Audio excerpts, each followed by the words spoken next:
Chapter 4, A Parliament of Owls. There's a very funny thing that the sleepier you are, the longer you take about getting to bed, especially if you're lucky enough to have a fire in your room. Jill felt she couldn't even start undressing until she had sat down in front of the fire for a bit first. Now once she'd sat down, she didn't want to get up again. She already said to herself about 5 times, "I must go to bed." Well, she was startled by a tap on the window. She got up, pulled the curtains, and at first saw nothing but darkness. Then she jumped and started backwards, for something very large had dashed itself against the window, giving a sharp tap on the glass as she did. A very unpleasant idea came to her head. Suppose they have giant moths in this country. Ugh! But then the thing came back, and this time she was almost sure she saw a beak, and the beak had made the tapping noise. "It's some huge bird," thought Jill. Could it be an eagle? She didn't very much want a visit from an eagle, but she opened the window and looked out. Instantly, with a great whirring noise, the creature alighted on the windowsill and stood there, filling up the whole window, so that Jill had to step back to make room for it. It was the owl. "Hush, hush! To-woo, to-woo," said the owl. "Don't make a noise now. Are you two really in earnest about what you have got to do?" "About the lost prince, you mean?" said Jill. "Yes, we've got to be." For now she remembered the lion's voice and face, which she had nearly forgotten during the feasting and storytelling in the hall. "Good," said the owl. "Then there's no time to waste. You must get away from here at once. I'll go and wake the other human. Then I'll come back for you. You'd better change those court clothes and put on something you can travel in. I'll be back in 2 twos, to-woo." And without waiting for an answer, he was gone. If Jill had been more used to adventures, she might have doubted the owl's word, but this never occurred to her, and in the exciting idea of a midnight escape, she forgot her sleepiness. She changed back into sweater and shorts. There was a guide's knife on the belt of the shorts, which might come in useful, and added a few of the things which had been left in the room for her by the girl with the willowy hair. She chose a short cloak that came down to her knees, and a hood. Just the thing if it rains, she thought, and a few handkerchiefs and a comb. Then she sat down and waited. She was getting sleepy again when the owl returned. "Now we're ready," it said. "Well, you'd better lead the way," said Jill. "I don't know these passages yet." "Too!" said the owl. "We're not going through the castle. That would never do. You must ride on me. We shall fly." "Oh," said Jill, and stood with her mouth open, not much liking the idea. "Shan't I be far too heavy for you?" "To-woo, to-woo, don't you be a fool. I've already carried the other one now, but we'll put out the lamp first." As soon as the lamp was out, the bit of night which you saw through the window looked less dark, no longer black, but gray, and the owl stood on the windowsill with its back to the room and raised its wings. Jill had to climb onto its short, fat body and get her knees under the wings and grip tight. The feathers felt beautifully warm and soft, but there was nothing to hold on to. "I wonder how Scrub liked his ride," thought Jill.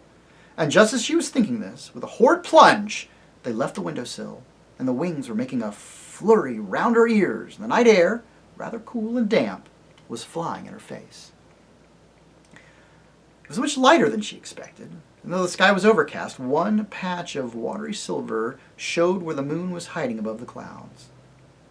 The fields beneath her looked gray, and the trees black. There was a certain amount of wind, a hushing, ruffling sort of wind, which meant that the rain was coming soon. The owl wheeled round so the castle was now ahead of them. Very few of the windows showed lights. They flew right over it, northward, crossing the river. The air grew colder, and Jill thought she could see a white reflection of the owl in the water beneath her. But soon they were on the north bank of the river, flying above wooded country. The owl snapped at something which Jill couldn't see. Oh, please don't," said Jill. "Don't jerk like that. You nearly threw me off." "I beg your pardon," said the owl. "I was just nabbing a bat. There's nothing so sustaining in a small way as a nice, plump little bat. Shall I catch you one?" No, thanks," said Jill with a shudder. He was flying a little lower now, and a large black-looking object was looming up toward them. Jill had just time to see that it was a tower. A partly ruinous tower with lots of ivy on it, she thought, when she found herself ducking to avoid the archway of a window as the owl squeezed with her through the ivied, cobwebby opening out of the fresh gray night into a dark place inside the top of the tower. It was rather fusty inside. The moment she slipped off the owl's back, she knew, as one usually does somehow, that it was quite crowded. And when voices began saying out of the darkness from every direction, "To-woo, to-woo," she knew it was crowded with owls. She was rather relieved when a different voice said, "Is that you, Pole?" "Is that you, Scrub?" said Jill. "Now," said Glimfeather, "I think we're all here. Let us hold a parliament of owls." "To-woo, to-woo, true for you, that's the right thing to do," said several voices. "Half a moment," said Scrub's voice. "There's something I want to say first." "Do, do, do," said the owls, and Jill said, "Fire ahead." "I suppose all you chaps, owls I mean," said Scrub, "I suppose you all know that King Caspian X in his younger days sailed to the eastern end of the world. Well, I was with him on that journey. With him and Reepicheep the Mouse and the Lord Drinian and all of them. I know it sounds hard to believe, but people don't grow older in our world at the same speed as they do in yours. And what I want to say is this. I'm the king's man. And if this is a parliament of owls, is any sort of plot against the king, I am having nothing to do with it." "To-woo, to-woo, we're all the king's owls too," said the owls. "Well, what's all this about then?" said Scrub. "It's only this," said Glimfeather, "that if the Lord Regent, the Dwarf Trumpkin, hears you are to look for the lost prince, he wouldn't let you start. He'd keep you under lock and key sooner." "Great Scott," said Scrub. "You don't mean Trumpkin's a traitor? I used to hear a lot about him in the old days. At sea, Caspian. The king, I mean. He trusted him absolutely." "Oh, no," said a voice. "Trumpkin's no traitor, but he's more than 30 champions. Knights, centaurs, good giants, and all sorts have at one time or another set out to look for the lost prince, and none of them have ever come back. And at the last the king said he was not going to have all the bravest Narnians destroyed in the search for his son. And now no one is allowed to go." "But surely he'd let us go," said Scrub, "when he knew who I was and who had sent us." "Sent both of us," put in Jill. "Yes," said Glimfeather, "I think very likely he would, but the king's away, and Trumpkin will stick to the rules. He's as true as steel, but he's deaf as a post, and very peppery. You could never make him see that this might be the time for making an exception to the rule." "You'd think he'd take some notice of us, because we're owls, and everyone knows how wise owls are," said someone else. "But he's so old now, he'd only say, 'You're a mere chick. I remember when you were an egg. Don't come trying to teach me, sir, crabs and crumpets.'" The owl imitated Trumpkin's voice rather well, and there were sounds of owlish laughter all round. The children began to see that the Narnians all felt about Trumpkin as people feel at school about some crusty teacher whom everyone is a little afraid of and everyone makes fun of, but nobody really dislikes. "How long is the king going to be away?" said Scrub. "If only we knew," said Glimfeather. "You see, there's been a rumor lately that Aslan himself has been seen in the islands, in Terebinthia, I think it was. And the king said he would make one more attempt before he died to see Aslan face to face, and to ask his advice about who is to be king after him. But we're all afraid if he doesn't meet Aslan in Terebinthia, he'll go east, to Seven Isles and Lone Islands, and on and on.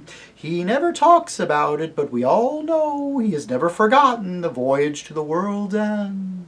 I'm sure in his heart of hearts he wants to go there again." "Well, then there's no good waiting for him to come back," said Jill. "No good, no good," said the owl. Oh, what a to-do! If only you two had known and spoken to him at once, he'd have arranged everything, probably given you an army to go with you in search of the prince. And Jill kept quiet about this. Hoped Scrub would be sporting enough to not tell the owls why this hasn't happened. He was, or very nearly. That is, he only muttered it under his breath. Well, it wasn't my fault. Before saying out loud, very well, we'll have to manage without it. But there's just one more thing I want to know. If this owl's parliament, as you call it, is all fair and above board and means no mischief, why does it have to be so jolly secret? Meeting in a ruin in the dead of night and all that. Too, too, hooted several owls. Where should we meet? When would anyone meet except at night? You see, explained Glimfeather, most of the creatures in Narnia have such unnatural habits. They do things by day in bright, blazing sunlight, when everyone ought to be asleep.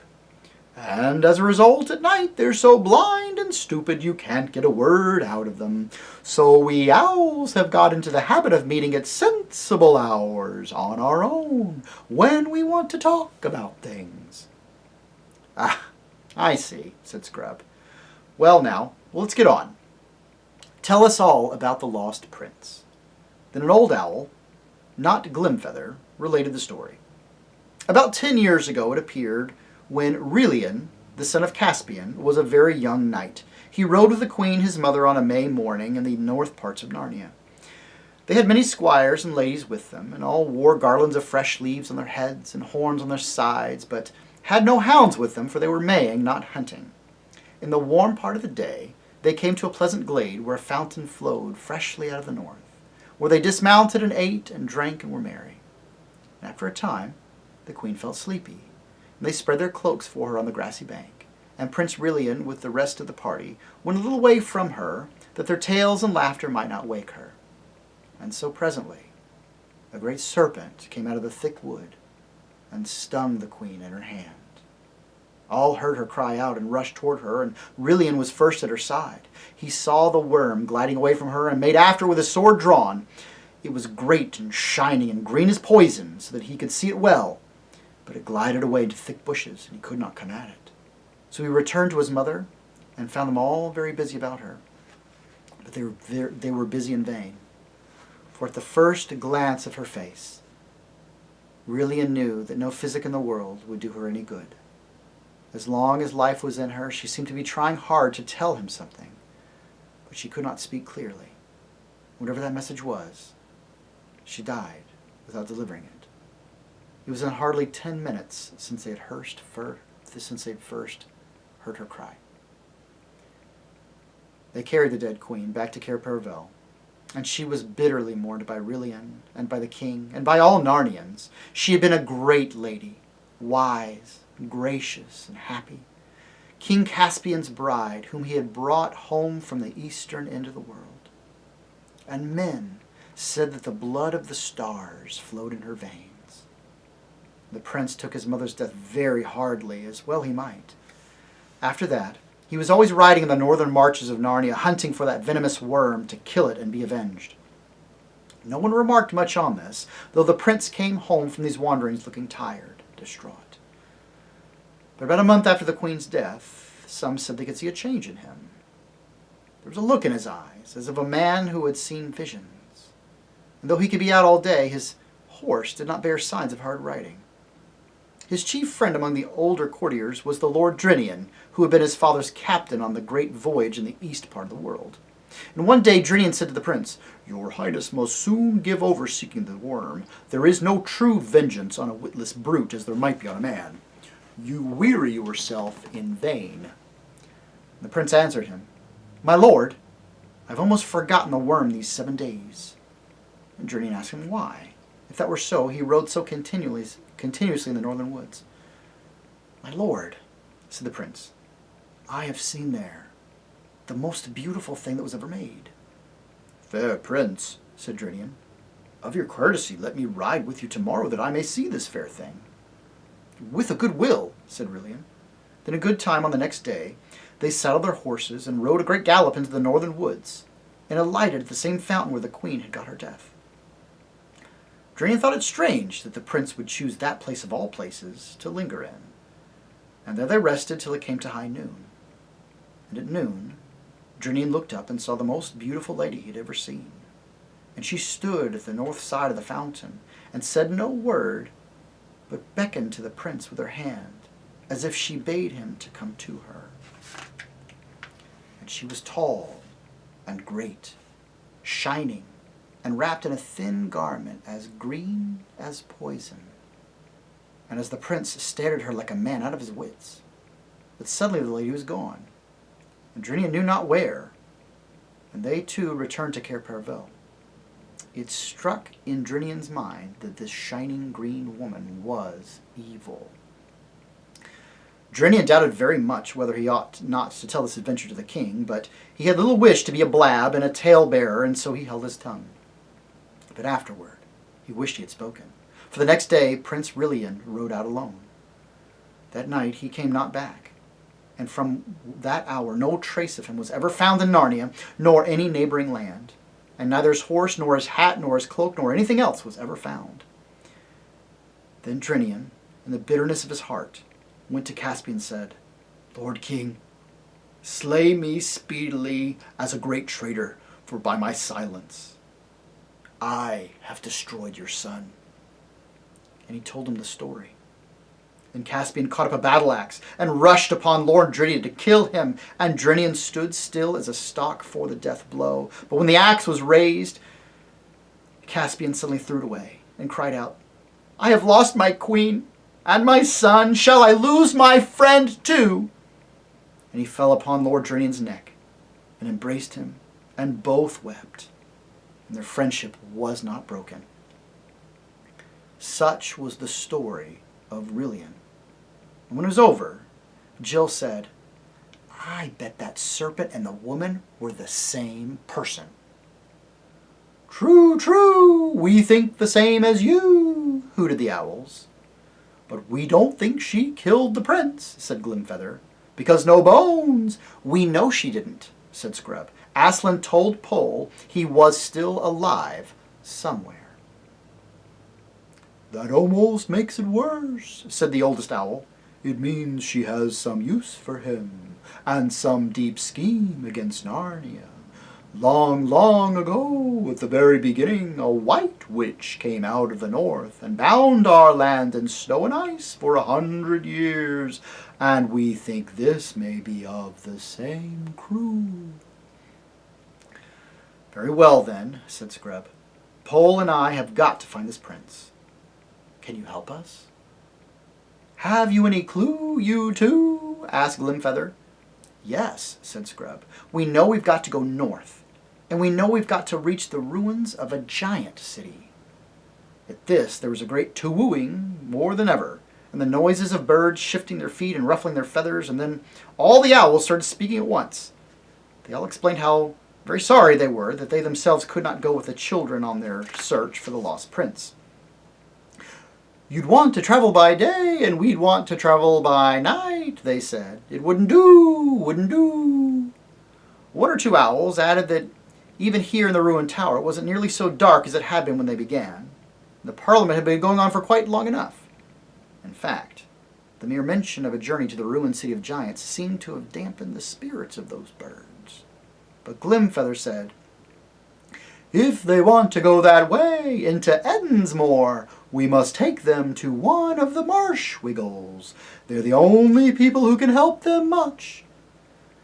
True, true, do, said the other owls. Come on, then, said Glimfeather. I'll take one. Who will take the other? It must be done tonight. I will, as far as the Marshwiggles, said another owl. Are you ready? Said Glimfeather to Jill. I think Pole's asleep, said Scrub. And that's the end of chapter. Well, now we know how the prince has been lost. And we know the sad and unfortunate tale of Ramondu's daughter. The beautiful woman with the blood of stars in her veins that Caspian did indeed go back and find and bring back as his wife. And the child they had, Rilian, now lost, but not lost before the tragic death of the queen herself.